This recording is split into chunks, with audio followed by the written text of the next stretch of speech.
hansılar ki, kişi cinsi funksiyasının normal fəaliyyət göstərməsi üçün vacib olan hormonlardır. TSH-dır, qalxana bənzər vəzin idarə edən hormon, prolaktindir, beyindən süd hormonu, LH-dır, o da beyindən ifraz olunur, hipofizdən. Yəni, çoxlu belə hormonlar var, hansılar ki, düzgün nisbətlərdə olmalıdırlar. Bunların nisbətləri pozulan kimi kişilərdə cinsi zəiflik yaranır. Bu birdən-birə olmur.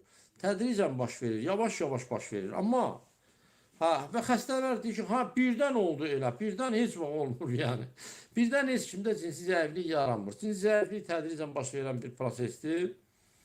Təbii demirəm, kimsə travma alırsa, Allah eləməsin, avariya düşürsə, başına zərbə dəyirsə, nəsə olursa, onda cinsi zəiflik olursa, ya stres keçirsə, bu birdən olur.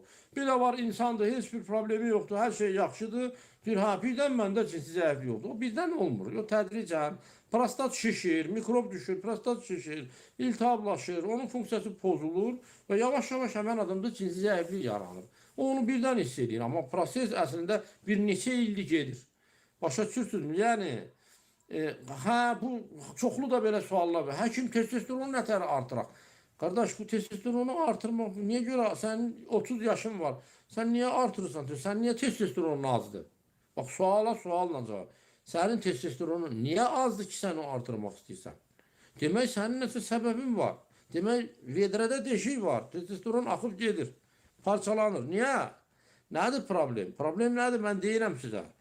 Prostatda iltihab, infeksiyalar, belə deyək, düzgün olmayan cinsi əlaqələr, yəni regular olmayan cinsi əlaqələr və yaxud müxtəlif partnyorlarla cinsi əlaqələr, yoxlanmamış infeksiyası olan partnyorlarla cinsi əlaqələr, budur, yəni cinsi zəifliyin əsasında duran səbəblər.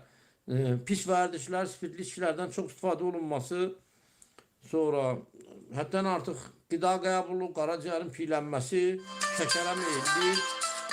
şəkərə meyillik, yəni bunlar hamısı, bu dediyim şeylər hamısı kişi cinsi zəifliyinin əsasında durur. Hipodinamiya, yəni hərəkətsizlik, cavan oğlanlar baxırsan ki, hərəkət eləmirlər, idman eləmirlər. Soruşanda ki, nə edirsən, deyir, parkda gəzirəm. Parkda gəzməklə testosteron əmələ gəlmir. Testosteronun əmələ gəlməsi üçün əzələlər işləməlidir.